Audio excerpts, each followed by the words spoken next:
All right. Hello and welcome to the EMS Handoff podcast. We're live at the TEMSEA conference at the Embassy Suites in Murfreesboro, Tennessee. David and Eric has abandoned us. Abandoned. He's gone. He's gone. Just leaving you and I, Bradley. Well, he had some important family commitment things that he needed to do.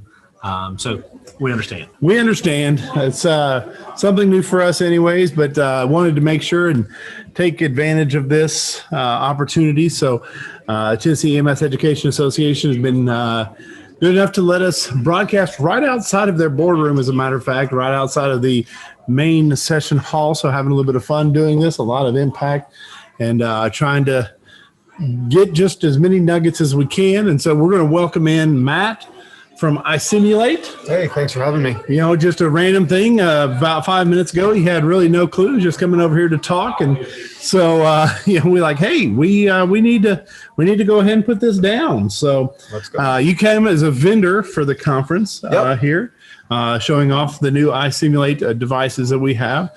So tell us a little bit about iSimulate and what you have to offer. Yeah, so iSimulate program is called Reality 360. It's a simulation ecosystem marrying iPads basically together, and allows us to emulate multiple monitors that are on the market so that you can train with realism and immersive sort of style in a very, very safe and effective and reproducible manner, and very economical to be able to do it as well. Well, I'm going to go ahead and give full disclosure like you always have to do at every conference you go to. We have purchased 4 iSimulates over the last couple of years and have absolutely loved them. You know, for us, it's kind of, you kind of talked about that ecosystem or architecture that's built around, in the past, we had to buy a $25,000, $30,000 monitor, and they would send a little EKG simulation box that would have your normal sinus or your VFib, VTAC. They would have an SVT, and whatever it was programmed with, that's all you got, and there was absolutely nothing else. So these new monitors were coming out, like I said, 25, 30,000 plus even on some of them. And you could adjust one thing in that simulation. And you still paid all of that, but not really anything with that. So this really took that simulation component to the next level. And one things we like is the integration of waveform capnography and the fact that we can change the waveforms, we can change the output values, pulse oximetry, blood pressures, and you can run a whole simulation off of that. Yeah, you really can. And EKG 70 plus waveforms that are all rate controllable. You can add artifact to them. You can add ectopy to them. Critical care values for invasive pressure monitoring now. EKGs with active sense so that you can actually look at PR intervals and QTC, and really use all of the functionality of that clinical monitor that the provider would use in the field so that they're getting the same experience, just like if they had a real patient in front of them. And it's really kind of neat. They're, as you said, they're iPad based, so they can keep up with technology, be upgraded as needed. But because of that, there is a connectivity. But even to the point that you all thought through that as well, that each one of the devices will come with its own wireless architecture that you can take out. You can be in the middle of the field. It's got a battery powered device inside, connects the network, connects the iPads, and you can be anywhere, because EMS is not typically done in a well-lit, well-controlled room at all times. Yeah, and it's about moving the simulation to where they would really be, rather than being in a lab with cameras in a very static place on a bed. That's not where we find patients in EMS. So this allows us to put them in an ambulance, in a house, in a field, on top of a mountain, in an aircraft, do handoffs between crews, and really be able to take this wherever we need to and utilize humans as our patients, standardized patients, so we get that affective part of training rather than just teaching and training psychomotor skills, really doing critical thinking skills and enhancing our ability to provide care and think about what we're doing for our patients rather than just practicing those specific IV or intubation skills that a lot of education used to focus on. So with that, we were talking just a little bit earlier about using real humans. Mm-hmm. Let's talk a little bit about the safety aspect of this versus actually using some device that's been decommissioned that was previously clinical that hasn't been checked and all that. Yeah. Hopefully we won't have to tell any real war stories about it, but it always makes me nervous coming up. And I think most of us trained is you got the old monitor that was taken off the road, and you got one of these rhythm generators and a shock box. And usually they said, well, only give 5 joules because we don't know what'll happen if you give more energy, or don't actually push the discharge button because we don't know what'll happen.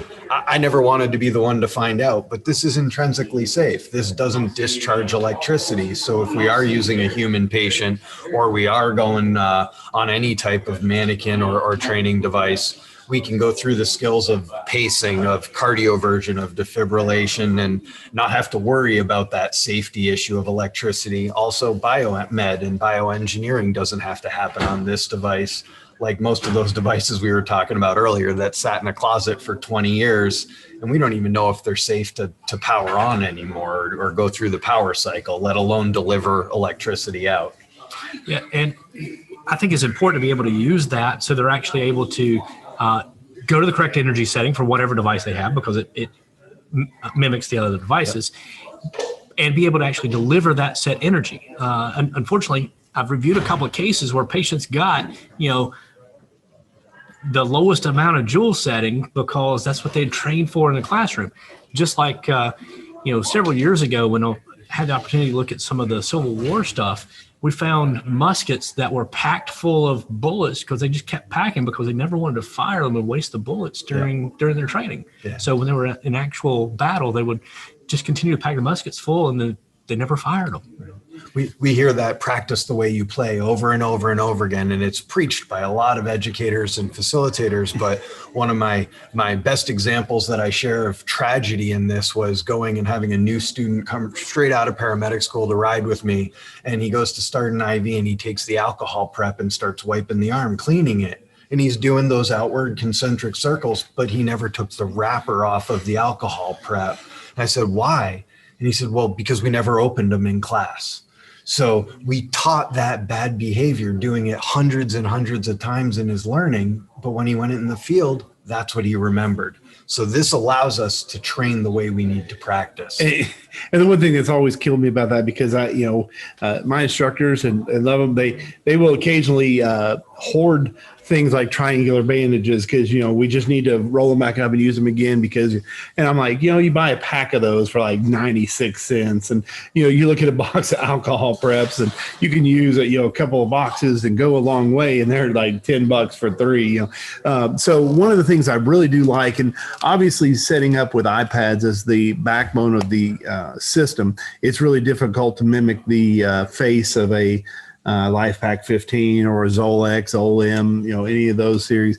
But they've created it in such a way that it's very similar. So the little roller dial, the home button on the LifePak, you actually have to do the scroll and click the button, and there's tactile feedback in the iPad that you feel that, it's the clicks that an iPad can make, but at least just showing you it's very similar to that. And you have to simply hit the on button. Right. Yeah. That's the hardest part. Everybody's like, there's nothing here. It's you like, have to push the blood pressure button to get a blood pressure. And it's like, and you can make those as quick as you want, but it's those kind of things. It's, again, that wrapper of the alcohol. Yeah. It's going through that. Yeah, well, yes, it will give you a non-invasive blood pressure when you hit the button. Right. After you set it up, and you can control that. So, what's next with iSimulate? Because now that we're getting back at it, we're getting back out of COVID, you've done a lot of challenges with iSimulate stuff, but the product's been upgrading and moving. So tell us what's coming up. It's moving and shaking a lot. Yeah, COVID was interesting. We moved our clinical challenges to virtual. Thanks to everybody that participated in them. You can find them out there online if you want to watch. It was an amazing experience.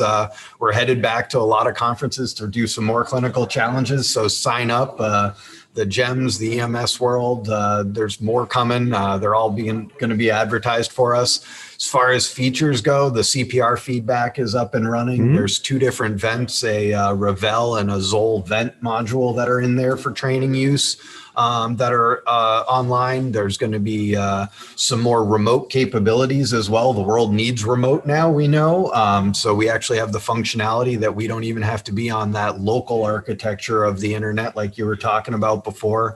I could be sitting in my home in Massachusetts and you could be in your home, wherever that might be, and I can control this system from there. So we've got better capabilities to connect people together for learning. More functionality with every device. They're adding more devices in the development stage that should be coming out here pretty soon.